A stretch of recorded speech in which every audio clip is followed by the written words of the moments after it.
Equipo de lujo. Buenos días, bienvenido. Saludarte. Jorge, te voy a mostrar esta tableta con algunas preguntas que los ciudadanos querían hacerte directamente y tú les vas respondiendo, ¿te parece? Sí, encantado. Muy bien, ahí va la primera.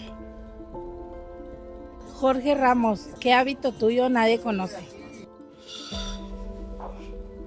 Soy boxeador. Yo creo que el hábito de la práctica del box es algo que tal vez nadie conoce.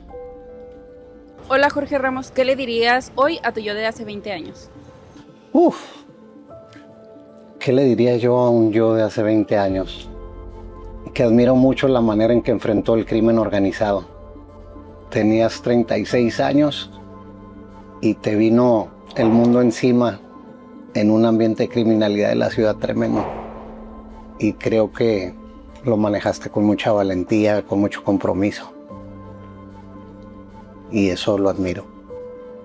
Hola Jorge Ramos, quisiera saber cuál ha sido su mayor fracaso.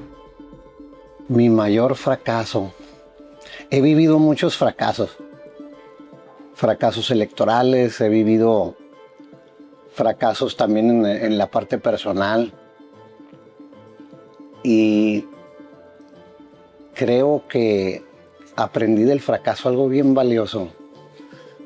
Dejé como de estacionarme en el fracaso porque de repente viví experiencias muy fuertes en donde me estacioné con lo que me pasó hasta que de repente como que mi parte deportista salió adelante, ¿no? El fracaso es solamente un momento y hoy en mi currículum pongo el fracaso, las veces que perdí elecciones, porque hay veces que la derrota te enseña cosas más poderosas que el triunfo. Hay fracasos que duelen, hay fracasos que confunden, pero todos los fracasos te pueden servir para edificar una nueva versión de ti.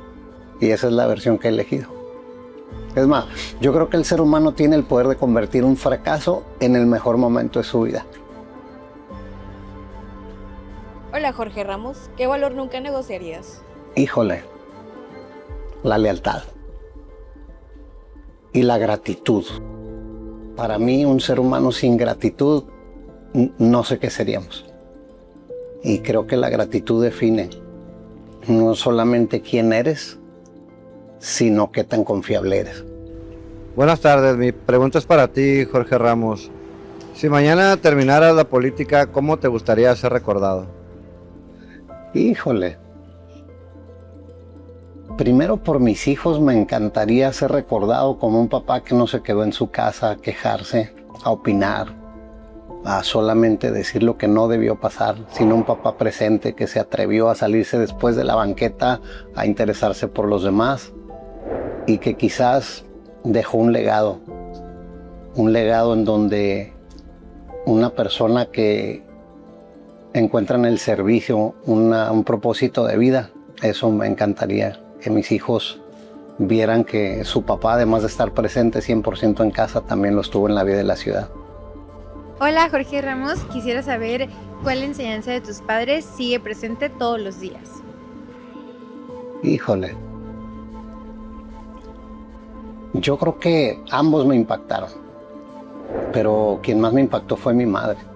Una mamá y una hermana, una hija, como muy ocupada, muy preocupada por los demás.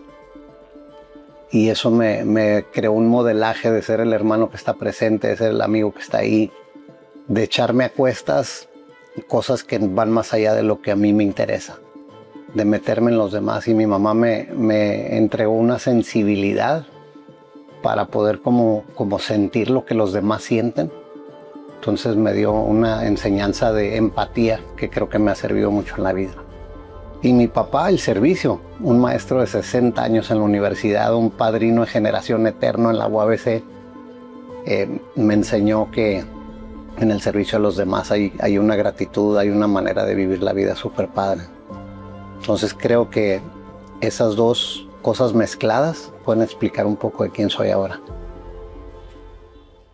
Hola Jorge, ¿cómo estás? Bienvenida a BCT News. ¿Cómo te sientes? Muy bien, me siento muy contento, bendecido cada día que me levanto.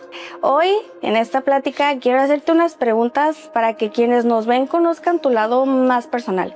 ¿Quién eres tú como persona fuera de solo el ámbito político que ya todos hemos visto? ¿Me permites? Sí, claro, encantado. Muy bien, para empezar, me gustaría saber cómo eras de niño.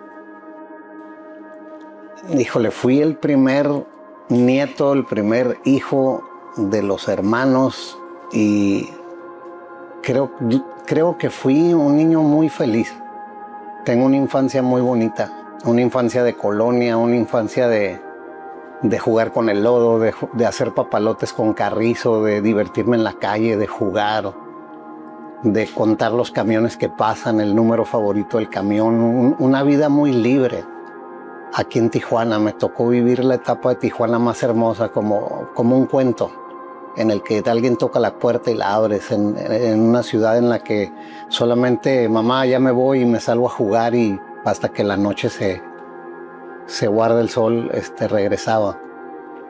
Entonces fui un niño muy amado, un niño muy divertido, un niño que disfruté mucho mi niñez. ¿Eras un hijo travieso?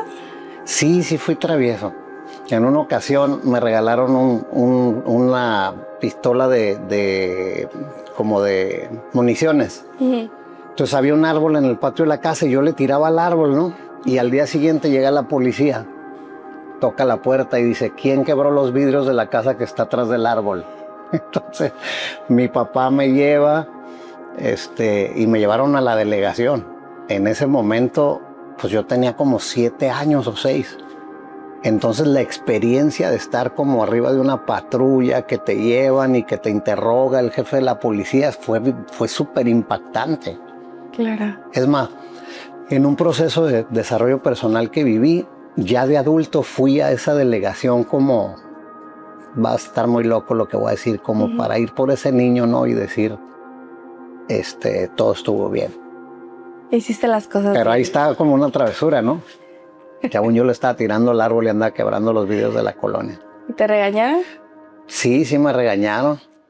También en una ocasión había un refrigerador en la casa de mi abuela enorme en el patio y lo empecé a jalar y se me cayó encima.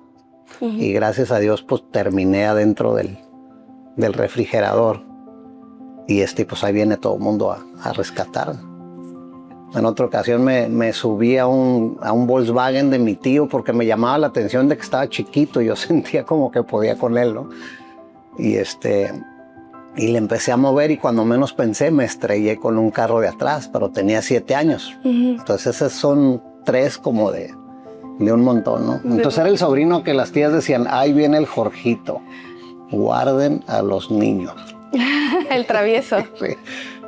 Pero sabes, esa niñez también me permitió disfrutarlo mucho. No fui un niño cohibido, fui un niño que subía a los techos, tronaba los cohetes, o sea, la verdad me expandí. Muy bien. ¿Y ese niño pensaba llegar hasta aquí? ¿Dónde estás ahora? Te voy a platicar algo muy personal. Un día mi mamá me agarró de la cintura y me sentó en una mesa muy larga, en una oficina de mi papá, y me dijo, va a llegar un día que vas a llegar tú a una oficina como esta y cuando entres la gente se va a poner de pie porque tú eres un niño muy bueno, muy comprometido. Entonces yo tenía, no sé, 7, 8 años y cuando te dice tu mamá eso, tú crees todo. O sea, ahí no hay una onda de ¿por qué? No, tu mamá dice, tú crees. Y me impactó mucho la visión con la que ella me veía de niño. Y cuando llegué a la presidencia municipal el primer día que tomé posesión, a medianoche, abrí la puerta y estaba Kurt Honor adentro como presidente municipal. Y abrí la puerta, la gente se puso de pie y se me puso la garganta cerrada, ¿no? Como si fuera una premonición de mi madre.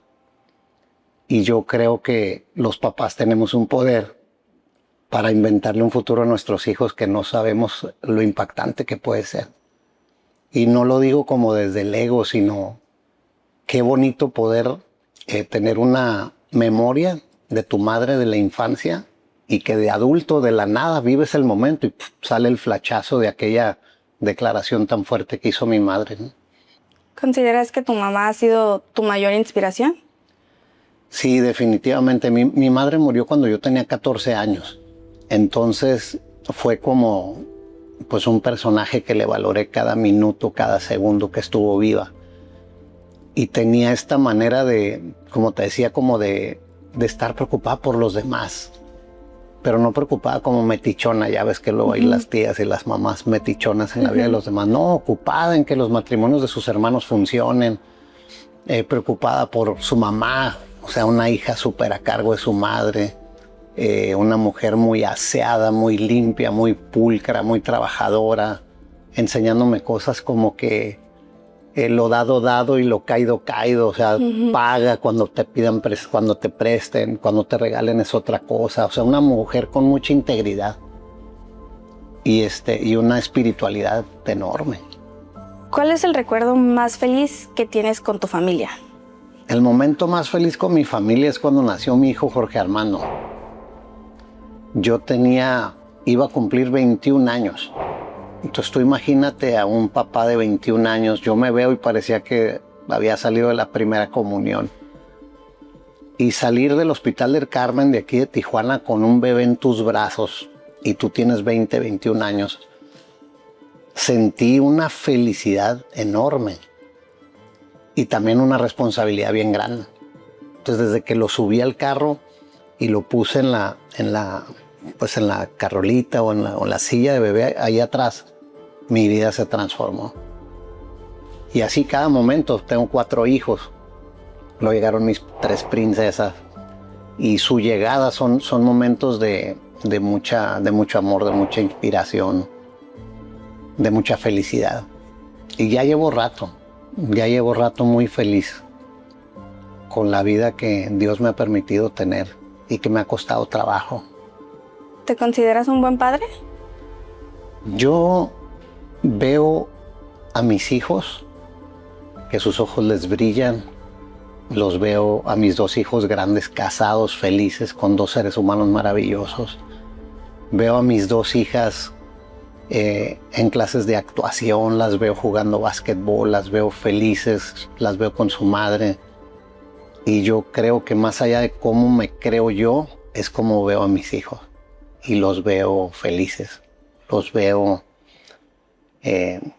como con una versión mejorada de la que a mí me tocó. Para mí fue maravilloso, pero ahora siento como la responsabilidad que a ellos también les vaya muy bien. Entonces yo no me calificaría como papá, creo que a ellos les tocaría. Sería una muy buena entrevista. ¿Sufriste bullying alguna vez? ¿O lo viste? ¿O fuiste parte de quienes lo hacían? Ahí te va, 2 momentos de bullying, de niño y luego de político, porque el bullying nunca termina para un político. Okay, Bienvenido al bullying, se llama la política. Y hay que tener una sensibilidad muy particular para que puedas tener la capacidad de separar al personaje de la persona que tú eres. Muchas veces allá afuera hay una idea, una imagen pública que la gente la ve y dice, ese es él. Pero el ser humano muchas veces no se parece al personaje público, ¿no? Que se crea en la crítica, en el bullying precisamente, ¿no? Pero cuando fui niño, sí, era como, ay, el Jorgito, ¿no? O sea, como que me hacían sentir y ver como travieso, equivocado. Algo así como la oveja negra de los primos. Y ahora que soy adulto, pues me siento muy orgulloso de esa niñez, ¿no? Porque no viví limitado, frustrado, me animé a muchas cosas. Pero no, nada que me marcara. En la política al principio sí. Porque hay muchas verdades públicas que no corresponden a la realidad. Y cuando yo las tengo que procesar, me resulta sencillo. Pero cuando mis hijos empiezan a leer y cuando mis hijos empiezan a recibir de sus amigos el bullying respecto a las tareas de su papá, ahí sí pesa. Ahí sí duele, ¿no? ¿Qué es lo que crees que la gente suele malinterpretar más de ti? No sé, yo creo que la gente sí logra distinguir quién es cada quien al paso del tiempo. Pero creo que se ha como villanizado en alguna parte de la población mi perfil, ¿no? Y creo que tiene mucho que ver con que subestimé la crítica por mucho tiempo, ¿no? Que está tatuado, que digo, y los tatuajes si los tuviera no tendría yo ningún problema con eso, pero era como ir creando un personaje que es malévolo, que es maquiavélico, que es deshonesto, y va creando, se va creando una imagen, ¿no? Y lidiar con eso al principio fue muy incómodo. Pero luego lo logré atravesar cuando tú tienes un propósito claro de para qué estás, ya no te importa cómo te ves, sino qué haces.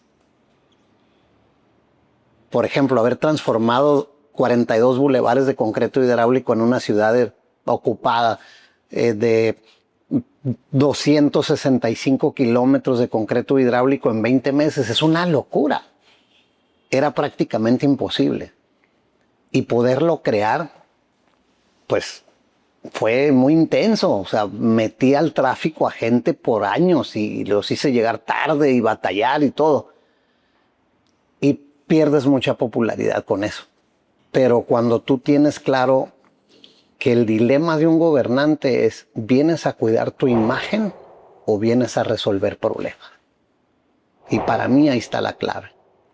Yo creo que hay decisiones que ciudades como estas te piden tomar que no tienen popularidad, pero que se requieren hacer.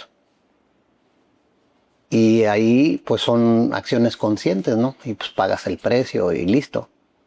Haber puesto un militar al frente de la policía hoy se oye normal, pero cuando puse a Julián Leizaola al frente de la policía era el único mando militar en el país. Y fui muy criticado al principio por eso. ¿Cómo vas a poner un mando militar ahí al frente si esos no tienen criterio? Esos están formados para la guerra. Y entre más me decían los defectos, para mí eran virtudes, exacto. Yo quiero un mando policíaco que no tenga criterio para perdonar faltas, para justificar la inseguridad, que no tenga miedo de entrar en un proceso de guerra. Porque eso fue lo que yo viví. Eso fue lo que Tijuana vivió por 3 años, un estado de guerra. ¿Te sientes orgulloso de estas decisiones? Sí, sinceramente sí. Ahora que reviso la era del pozolero, la era de las balaceras del Cañaveral que duraban 6 horas, de las balaceras en la cúpula donde tenía que tomar decisiones porque había niños de un kinder a 50 metros en medio de una balacera que duró 12 horas. Tomamos la decisión de ir con todo. Y se dice fácil. Todo el mundo tiene una opinión de cómo deberían ser las cosas, pero cuando tú tienes una manta donde están amenazando tu vida y recibes telefonazos y mensajes para amenazar tu vida y de tu familia y de todas maneras avanzar y seguir adelante, no cualquiera lo hace. Y en ese tiempo, tanto Julián como tu servidor y otros servidores públicos expusimos la vida por Tijuana, esa es la realidad. Y gracias a Dios fue una historia de éxito. Cuando terminé la administración, vinieron de Estados Unidos a reconocer a la autoridad local. Creo que nos fue bien ahí. ¿Tú te consideras un hombre de fe? 100%. ¿En qué crees? Yo creo que hay retos en la vida de una persona y de una comunidad en donde si no tienes fe, no eres la persona indicada para poder hacer las cosas. El reto de inseguridad que vivimos en Baja California, se necesita un hombre de fe o una mujer de fe, porque tener impregnados los cuerpos de seguridad, las fiscalías, los áreas de autoridad de criminales contratados por criminales, en donde mucha gente está metida, está en el ajo de la inseguridad, creer que se puede resolver eso, no hay una evidencia objetiva de que se pueda crear. Entonces ahí el campo de la fe es el que te da la posibilidad de atreverte a hacer cosas que nadie más ha hecho. Tener esta idea de que tus fuerzas tienen un límite y cuando llega tu límite luego aparece una fuerza de un poder superior a abrir el camino que tú no puedes abrir. Es un pensamiento mágico, espiritual bien poderoso. Creer que no vienes solo en la vida, que hay alguien más abriendo el camino que tú no puedes. Yo creo que es un tanque de oxígeno extra para el que tiene fe. Y el que es en exceso objetivo, pues solo va a llegar hasta donde sus fuerzas le permitan. ¿Qué haces cuando sientes que las cosas no están saliendo bien o como tú esperas? Yo le hago como el travieso Arce me dijo un día que ganó una pelea que iba a perder. Le dije, ¿qué te dices, travieso, cuando vas perdiendo? Me digo, un segundo más que él, un segundo más que él, un segundo más que él. Y cuando menos pienso, cae y ya me doy permiso de yo caer. ¿Qué te quiero decir con esto? Que hay retos en la vida que parece que no los vas a lograr. Y tener persistencia y tener carácter y tener fe para que las cosas pasen, hay que tener algo más que resiliencia, o sea, capacidad de aguantar la adversidad. Sino hay que empujar aun cuando la evidencia diga que no va a suceder, porque cuando menos piensas la pared se cae. Cuando menos piensas la puerta que tenías cerrada meses o años, la puerta se abre. Y lo he vivido en muchas áreas de mi vida y como servidor público, entonces esa parte creo que es muy valiosa. ¿Cómo es un día feliz para ti? En mi casa, en un asador, haciendo carne asada para mi familia, con mis papás, con mis hermanas, con mi esposa, con mis amigos, disfrutando. He llevado una vida muy ajetreada por muchos años, entonces cualquier momento de tranquilidad, de paz, de estabilidad, me sabe a gloria. Cuando no estás aquí en Baja California, ¿qué es lo que más extrañas? Los tacos. Sí, la verdad. Yo me bajo del avión y si ando en cualquier parte del mundo, lo primero que hago al regresar bajando al aeropuerto es visitar una taquería y comer. Los taqueros de Tijuana me conocen muy bien y los conozco re bien a todos. Es mi comida favorita, es como... Si me va bien, me echo unos tacos. Si ando triste, voy y me echo unos tacos para salir de la tristeza. ¿Cuál es tu género de música favorito? ¿Qué escuchas cuando te subes al carro? Híjole, me gusta todo tipo de música, pero la que más como que me mete en un mood, en un estado así a gusto, es escuchar a Luis Miguel. Me gusta mucho, mucho, mucho. O sea, me inspira. Es un artista que me inspira más allá de lo musical, ¿no? Su historia de vida es una historia para mí súper impactante.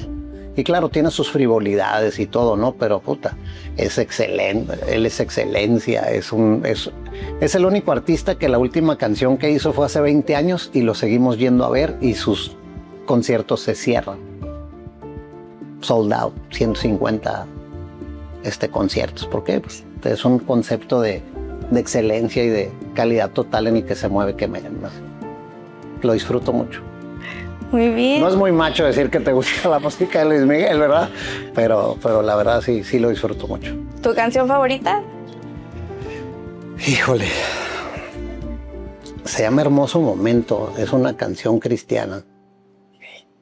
Esa canción es para buenos y malos momentos. La disfruto mucho. Ahora vamos a pasar a una ronda de respuestas más rápidas. Yo te voy a decir algo y me respondes con lo primero que se te venga a la mente. ¿Estás de acuerdo? Sí, claro. Muy bien.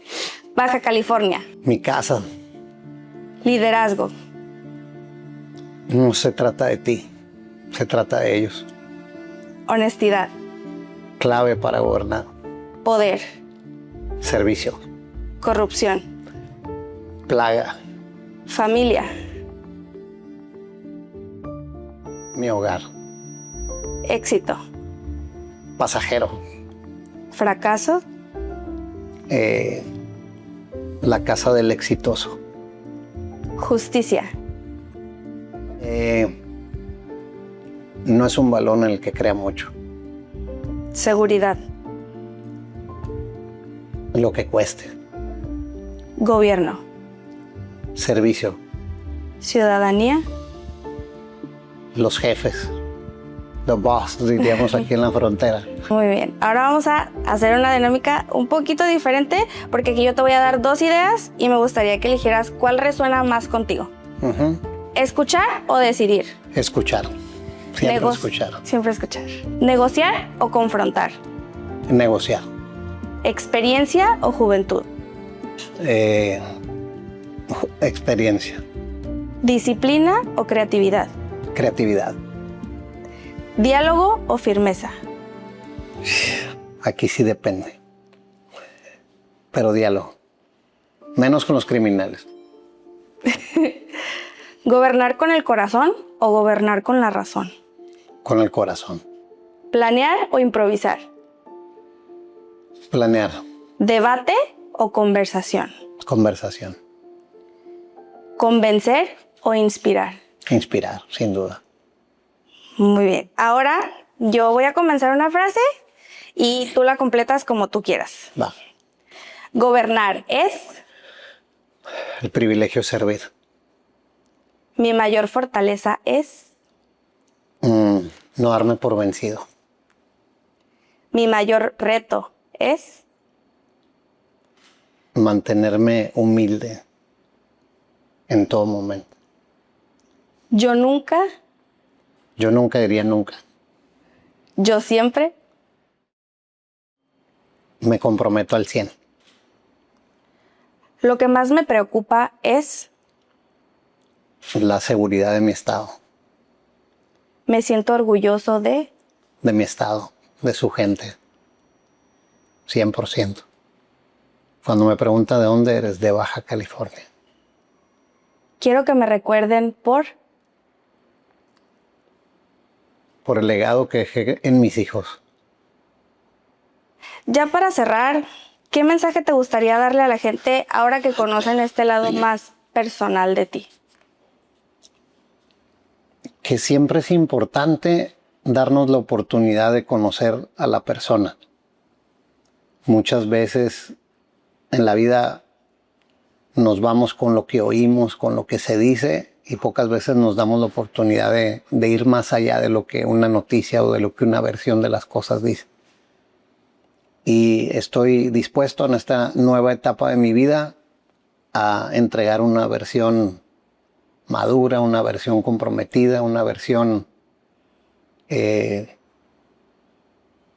le convenga a Baja California. Jorge, muchas gracias por estar aquí. Amigos de BCT News, nosotros nos vemos a la próxima.